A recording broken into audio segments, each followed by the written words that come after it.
All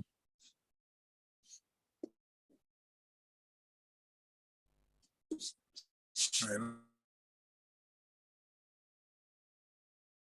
Let me check my waiting room one more time for the second wave. All right, gentlemen. Welcome. So hopefully everyone is doing well. Let me see. As far as announcements go, it's no real major announcements. The main thing that each person needs to make sure that they're doing is, I think it's a total of 3 things. One, make sure that you're getting your attendance credit. To get your attendance credit, all you have to do is get into my Zoom without me like saying, hey, I don't have you on my roster or anything. So as long as you make it into the Zoom, you've gotten your attendance credit. Secondly, you want to be sure that you're making your way through the assignments in My Math Lab. Okay, so the due dates are there, unlimited attempts. The system is set to take our highest score. Anything that's submitted late is a 10% late penalty.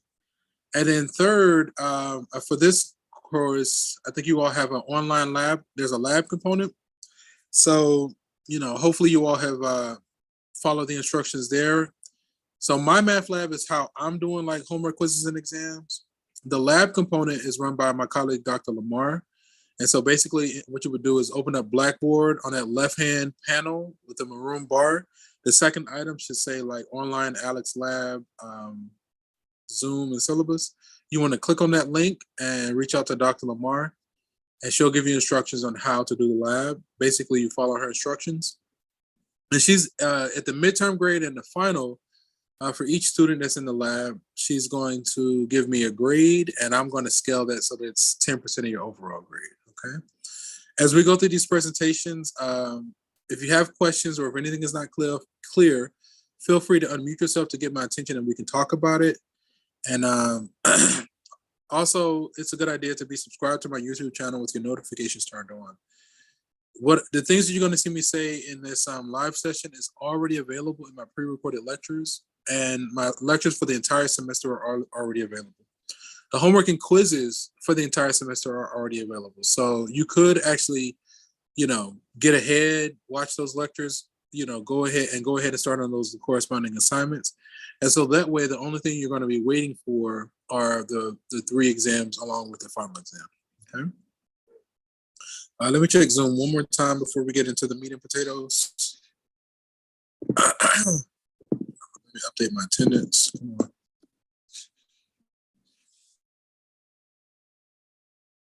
I got it. All right. Let's see. So, so the rhythm that we're going to be having from here going out until the end of the semester, basically what we do is like 3 weeks of content and then 1 week of exams. 3 weeks of content, 1 week of testing. We continue that pattern pretty much all the way until the end. So this is our second installment of the first set of 3, where we're going to be working on section 1.2. This week we did 1.1 and 1.2 because, last week we were just doing orientation. So we used the day to get caught up. So that's what we're going to be working on now. So again, we're continuing our exploration of chapter 1 on graphs and functions with section 1.2 lines. A few objectives here. We like to find the slope of a line, write the point slope form of the equation of a line, write the slope intercept form of the equation of a line, recognize the equations of horizontal and vertical lines, recognize the general form of the equation of a line, and find equations of parallel and perpendicular lines. Okay. All right. So we have these definitions. It says, since the graph of first degree equations in 2 variables are straight lines, these equations are called linear equations. We measure the steepness of a line by a number called its slope. Where can anybody, if you feel free to unmute yourself, where have you seen slope of a line in your everyday life? Like, where might you encounter that on your day-to-day? Right. I'll just give you a few minutes. Like, anybody can describe where they might see something with slope in their everyday today. For instance, my students from earlier, like one student said like the stairs on the staircase. I was like, yeah, you're climbing stairs. It has a steepness to it, right? So that's where you might encounter the slope or the steepness of a line. If you're walking up and down hill, like if you're walking across campus and maybe go to the CAF or to go to class or something like that, So walking up and down hills, the more steep it is, the greater the incline. All right. So that's essentially what that concept is, what we're going to be exploring here with the slope, right? Again, this is really light. We're just doing an introduction. You're going to work? Come on.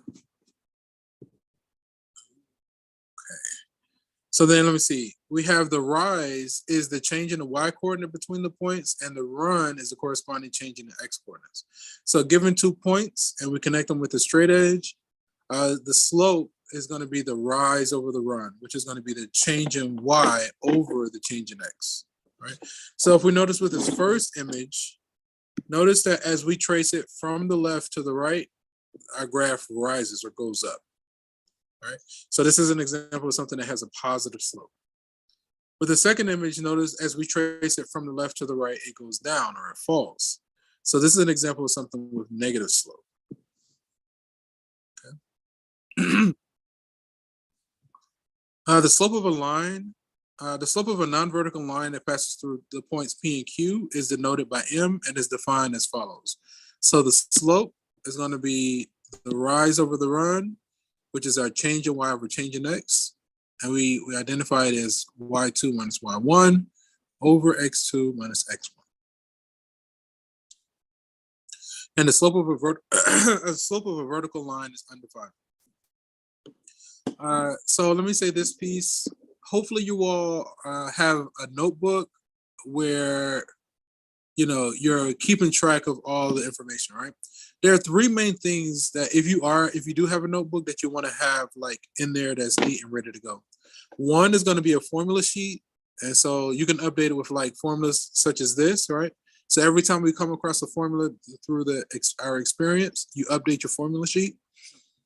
Second, it's a good idea to have a copy of the notes. Now, either you can like print this out, or if you're working in like a tablet or something like that, like I'm using Notability, you just want to have a copy of the notes, right? I know printing could be kind of costly, so you want to have some copy of the notes in your notebook.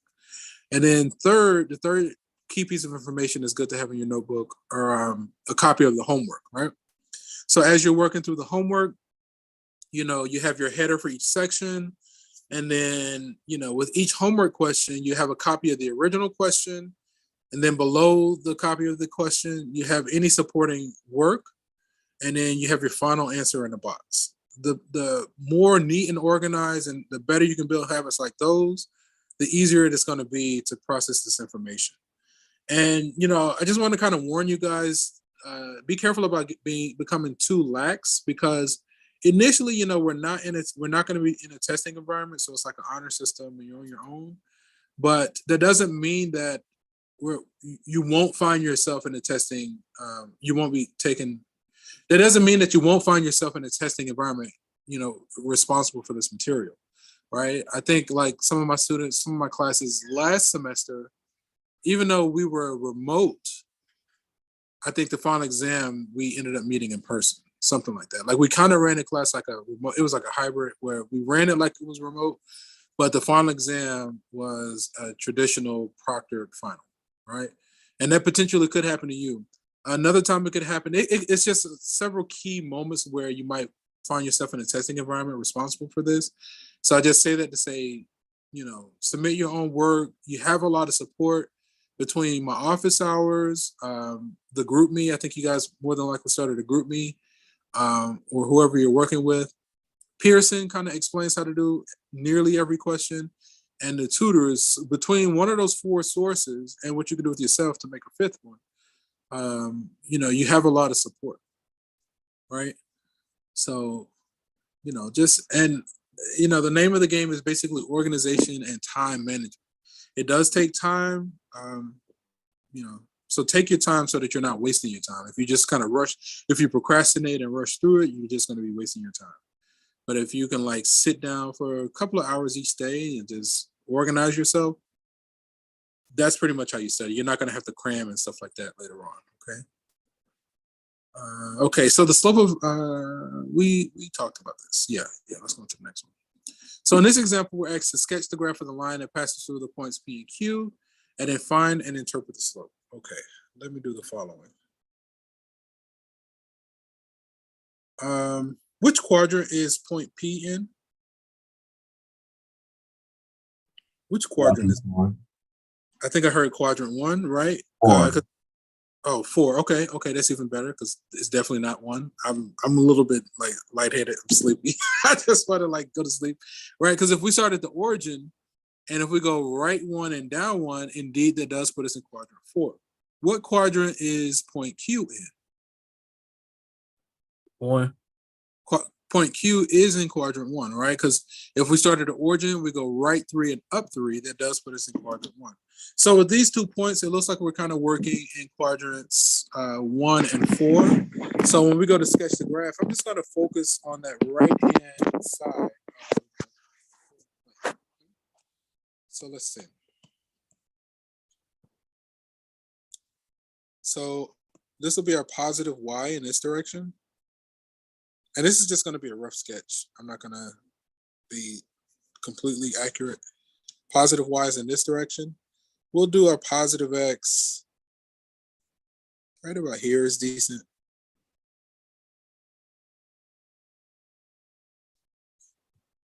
So this will be our positive x, okay? 1, 2, 3, 4. That's decent. Let me get a copy of this.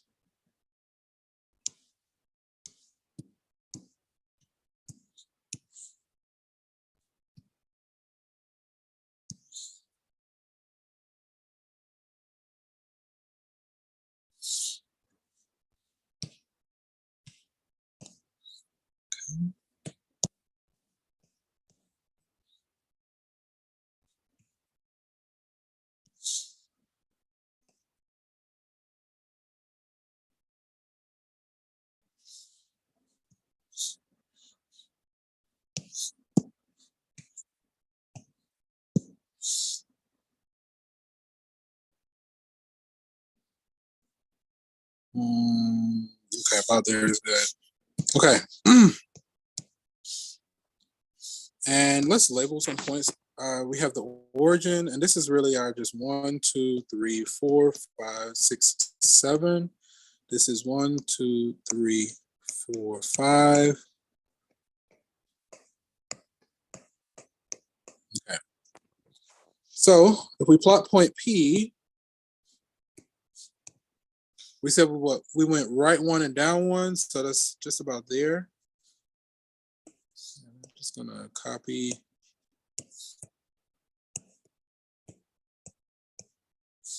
And then for point Q, we went right 3 and up 3, and there it is in quadrant 1, right? Again, this is P, which is 1, -1. This is Q, which is 3, 3. So sketch the graph of the line that passes through. So in order to draw a line, to identify a line, we need 2 distinct points, right? We have 2 distinct points. Once we have 2 distinct points, then we just connect them with the straight edge, right? And we usually draw the line across our entire coordinate plane.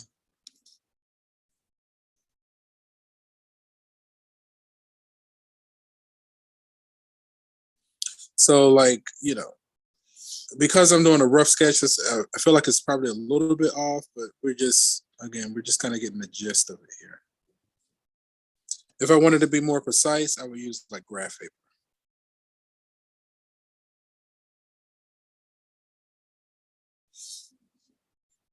Okay. And then find and interpret the slope of the line, right? So slope is the rise over the run, which is the change in y over the change in x. So if we're going to find the slope, it's probably a good idea to use the slope formula. I'll check my my waiting room in just a moment.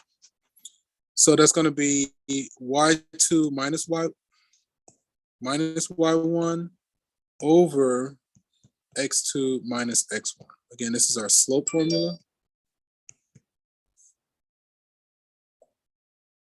And then also what I like to do is whenever I have an ordered pair, I like to just label those off the rip, right? So we have x1, y1, x2, y2. Okay. So then when we go to do our substitution, the next recommendation is replace each component with a blank set of parentheses, right? So we're going to say y2 minus y1 over x2 minus x1, right? And so what's our y2 is 3, our y1 is -1, our x2 is 3, and our x1 is 1, right? So the blank parentheses, what they do is they help us to keep track of our signs, right? So it's clear that we have a double negative going on. Without the parentheses, students tend to just ignore the signs and like it just goes sideways from there, right? So again, the blank parentheses help us to keep track of our signs. We got a double negative, so that becomes positive. Okay. 3 plus 1 is 4. 3 minus 1 is 2. 4 divided by 2 is 2. All right, so our claim is that this is a slope. All right? So a slope of 2, if we interpret what this means, is that y is going to change by 2 units for every 1 unit change in x. Okay. Yeah. All right, let's see. So here we have a type version. We plotted the points to connect them with the straight edge. Then we use our slope formula to find the slope of 2.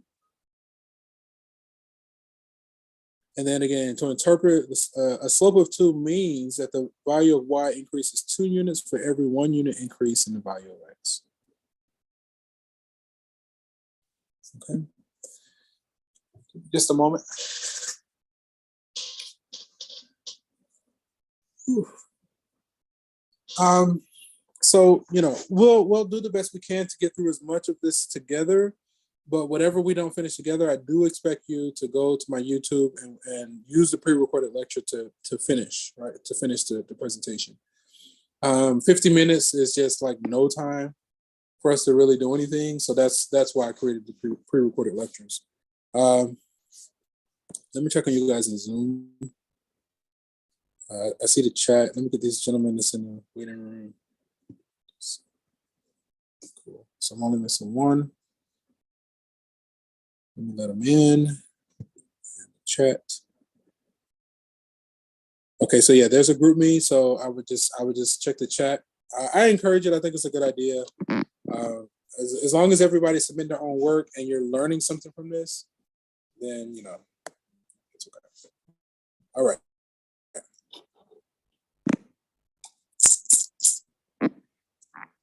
All right, so a few facts about slopes of lines. One, scanning graphs from the left to the right, lines with a positive slope rise and lines with negative slope fall. The greater the absolute value of the slope, the steeper the line. The slope of a vertical line is undefined, and the slope of a horizontal line is 0. Let me hop over here. I don't want to switch, I just want to join. Don't connect the audio.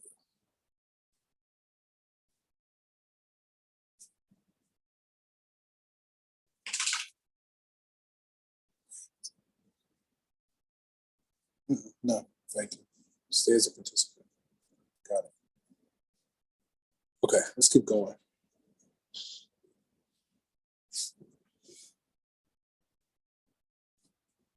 So then, let me see that. Did we talk about that?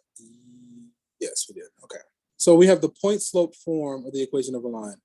If a line has a slope m and passes through a point x1, y1, then the point slope form of the equation of a line is given by this. Y minus y1 equals m times x minus x1, right? So I personally like to me, this formula it looks similar to the slope formula, right?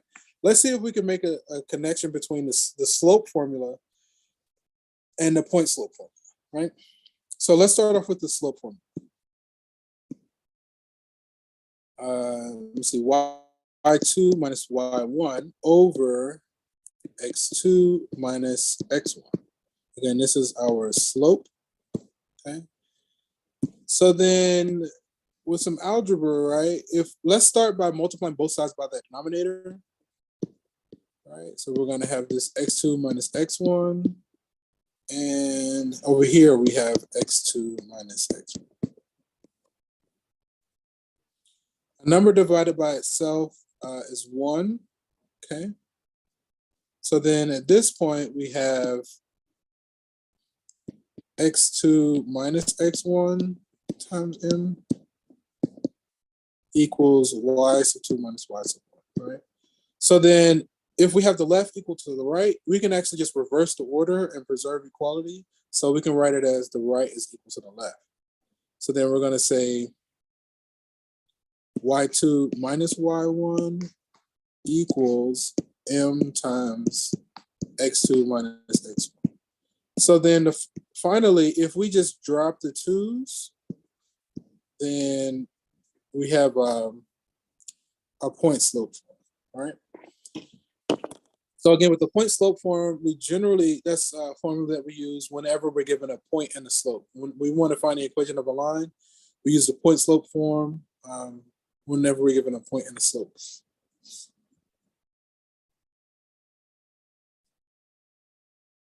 Okay, so in this example, we're asked to find the point slope form of the equation of a line passing through this point with a slope of 3, and then solve for y. Okay, so again, one of my mentors, oh, and if you have a formula sheet, it's a good idea to update it with this formula. Again, one of my mentors would say every time you use a formula, he would encourage us to write it down, and that helps us to remember. So we're using the point slope form. That's going to be y minus y1 equals m times x minus x1. Go back. Sure. Right. If you need to screenshot this, you can. Also, all the stuff that you see me writing, you will receive a copy at the end of class. You can access it. You'll be able to access this on Blackboard. You open up the main folder, and then it's like item number 3, I think it is. There's one of the folders says box link. I think it's maybe 2. You open up that, and it'll be a link into Box, and you should be able to access a PDF version of all these things that I'm writing. Okay. All right. So find the point slope form. So if it's passing through this point is going to be our x1, y1, and they gave us the slope, right? So let's plug these components in. We're going to say y minus our y1 is -2, kind of out of space a little bit.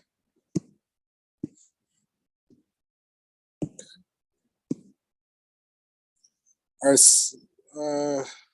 let me do this. It's supposed to be.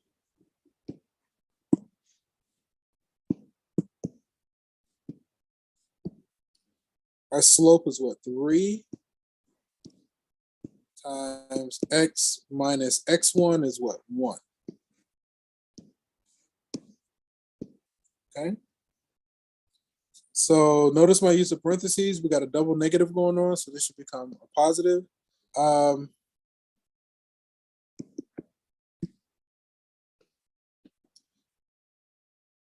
And let's distribute the 3 on the right-hand side. So then on the left, we still have this y plus 2. On the right, wait a minute. Yeah, we're good. We're going to have what, 3x minus 3. Again, if we're solving for y, if we're trying to isolate the y, then we're going to use the inverse operation. The inverse operation of +2 is going to be -2. So we're going to subtract 2 from both sides. On the right-hand side, we want to subtract it from like terms. Okay. A number plus its opposite adds to 0. And we're going to be left with y equals 3x minus 5.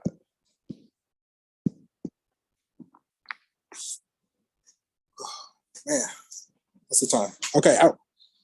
10, we have right at about 20 minutes remaining, right? It'll go fairly quick. Let's keep going. Okay, so we got y equals 3x minus 5. Here's a digital version of what we just experienced. Let me check Zoom one more time for any latecomers. That's okay. That looks good. And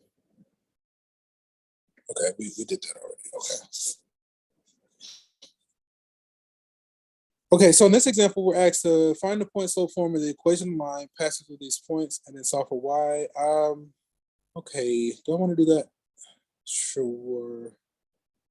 Actually, I'm just going to leave this one as an exercise. I've been leaving this one as an exercise for everybody all day. I started to do it now, but I'm going to leave this for you for right now. Let's go to so It's already kind of worked out there. You'll see it when you review your notes. But this one we should talk about. It says, find the point slope form of an equation of a line with a slope m and a y-intercept b, and then solve for y. So if we're using the point slope form, that's going to be our y minus y1 equals m times x minus x1, okay? We're given that our slope is m. Now, if it says a y-intercept is b, what's going to be the ordered pair associated with that? If our y-intercept is b, what's the associated ordered pair? Anybody have that one? On once, on twice, right? So if the y-intercept is b, the corresponding ordered pair is going to be 0, b. Right? So this serves as our x1, y1. Okay?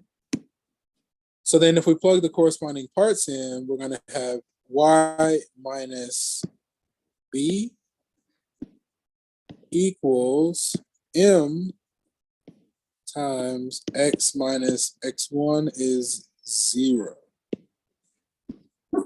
Okay? Any number minus 0 is itself, right? So then on the next line, we're going to have y minus b equals m times x.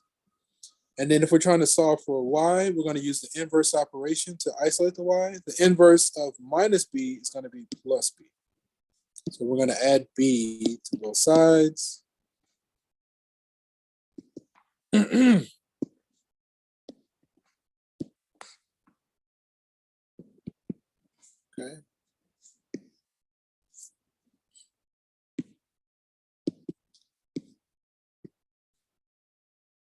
A number of pluses opposite adds to 0.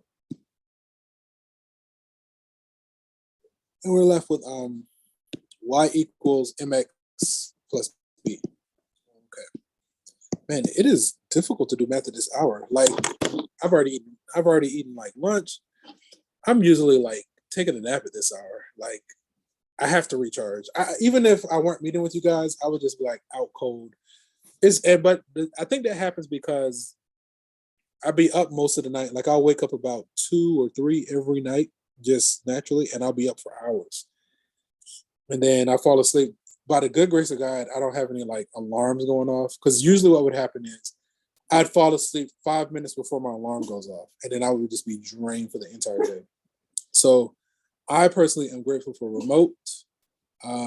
It's a lot easier. I get to save a lot of time on I don't have to commute and stuff like that.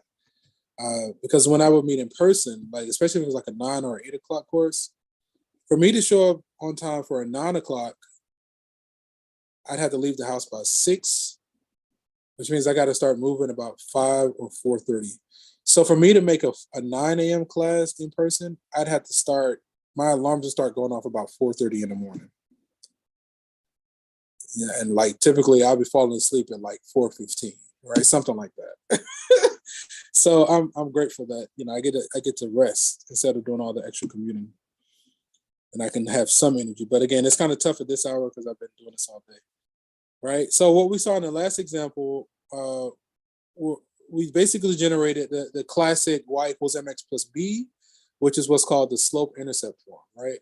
And so that brings us to our third formula that we like to have on call whenever we're working with lines. Again, this third one is called the slope-intercept form of the equation of a line with the slope m, and a y-intercept of b is given by y equals mx plus b. So again, whenever we're working with lines, again, it's a good idea to have the following 3 formulas on call, ready to go. The first one is the slope formula, like we talked about at the start of class. That's the rise over run, change of y over change in x. It's going to be y2 minus y1 over x2 minus x1. Again, this is our slope formula. Okay. Another formula that's a good idea to have ready to go is the point slope formula.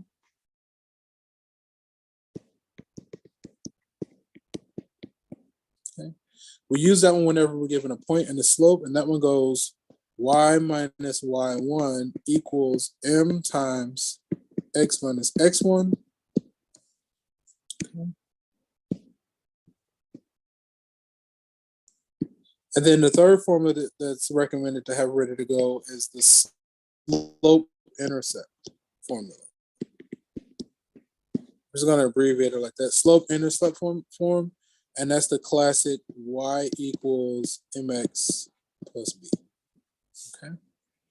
So when working with lines, it's a good idea to have these three formulas on call ready to go. Give me just a moment. Ooh. Okay, let's keep going. So here we're asked to graph the line. We're asked to graph Morehouse like this, right? So this equation of a line is in the form of the slope-intercept form, which is y equals mx plus b. Can anybody describe how do we use this form to graph our line? Or in other words, earlier we said in order to graph a line, we need two distinct points. How do we use this y equals mx plus b to find two distinct points in our line? How do we do that? Can anybody walk us through that? Right. So in this form, what it gives us, we would start with our y-intercept, which is our b. In this case, that would be the 2. And then we would use the slope to find the second point, right? What are we doing, graphing? Okay. So let's make our graph paper.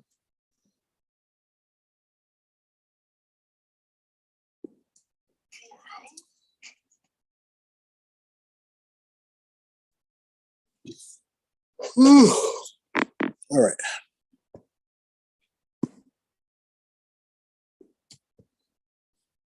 I think we're working in quadrant 1. So I'm just going to kind of focus like about here. Okay. Let's see. 1, 2, 3. Pretty good like that.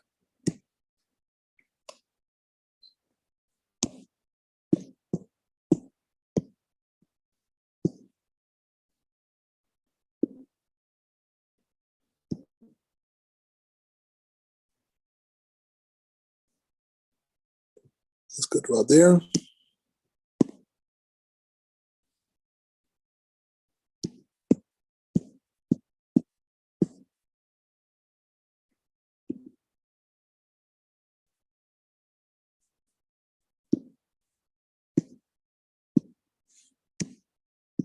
Okay, let's see. Looks like we can only fit 1, so that's fine. And if we introduce some labels, like for instance, this is the origin. 1, 2, 3, 4, 5. This is 1, 2, 3, 4. This is -1 here. Okay. So in order to graph this, again, to find those two distinct points, we can start with a y-intercept of 2. So that's our first point. And then we use the slope to find the second point.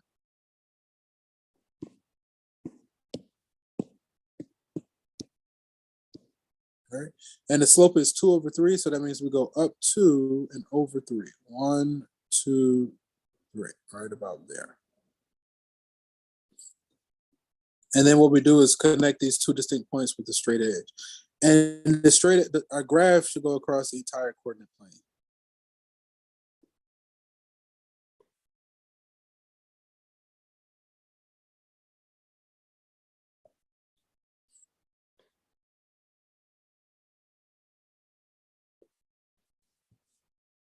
Okay.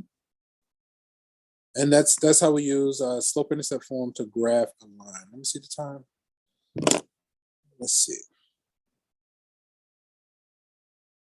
Okay.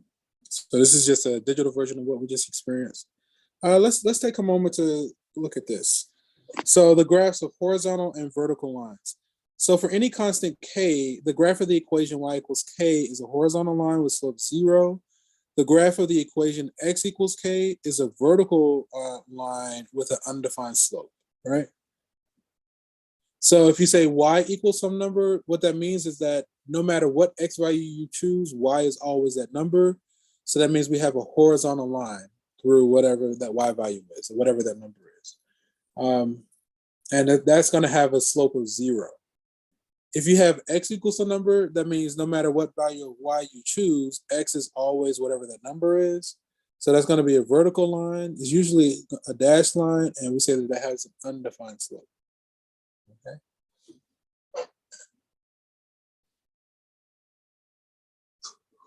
Okay, let's see the next one. Discuss the graph of each equation in the xy plane. So just for the sake of time, I'm just going to kind of say it. If you have y equals 2, again, what that means is no matter what value of x you choose, because there is no x, y is always going to be 2. So you can choose like several values of x. Y is always 2, right? You can say 0, 2, 5, 2, -3, 2. You plot those points and connect them with a straight edge. That's going to be a horizontal line through y equals 2, right? So A is going to be a horizontal line. It's going to have a slope of 0. It's going to be a horizontal line passing through the point y equals 2. And then for B, it's going to be a vertical line through x equals 4. So you can choose several values of y, but x is always 4 in this case. So there's going to be a vertical bar through x equals 4. Right? Horizontal line through y equals 2. Vertical bar through x equals 4.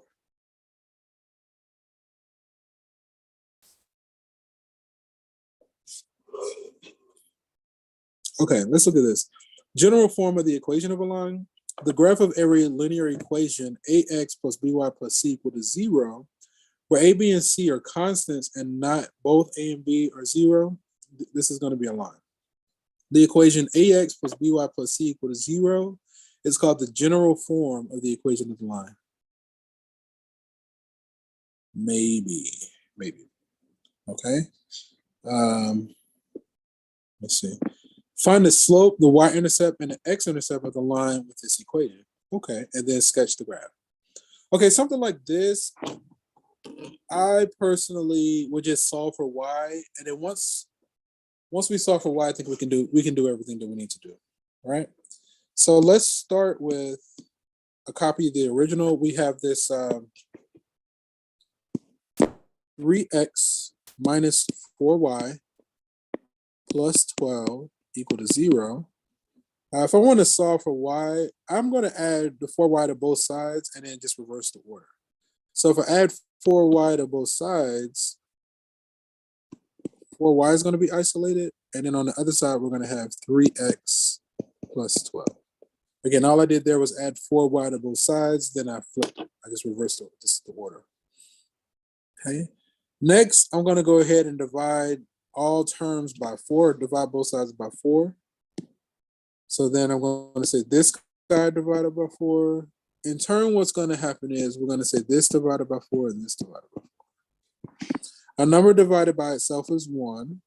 So on the left, we have our y. On the right, we have 3/4 x plus 3. Okay. So now, if we go to answer the question or follow the instructions, our slope is 3 by 4.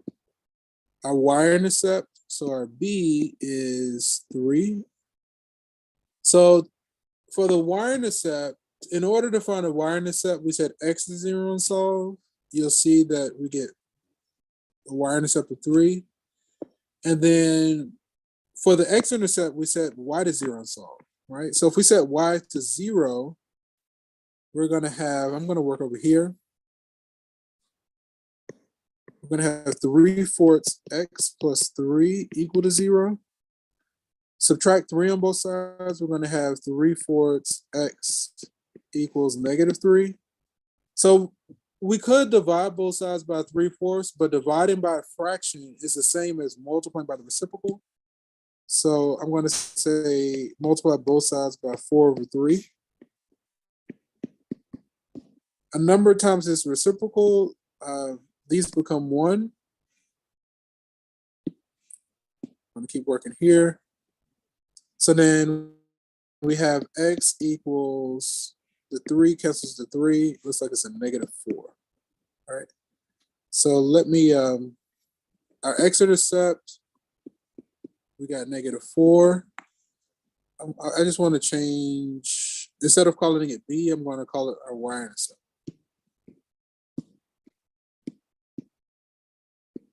Okay. We got our x-intercept, we got our y-intercept, and then sketch the graph, right? So from y equals mx plus b, our y-intercept is 3, up 3 and over 4. Again, I'm just going to do a rough sketch. So positive y is in this direction. Positive x is in this direction. Okay. Our y-intercept is 3, so I'm just going to kind of eyeball it right here. If that's 3, and then the slope says to go up 3 and over 4. Copy, paste. So another 3 should be about there, and then over 4 is right about there. Again, if I wanted to be more precise, I would use like graph paper and be meticulous about my spacing and my grid lines and stuff like that. But for right now, this will suffice.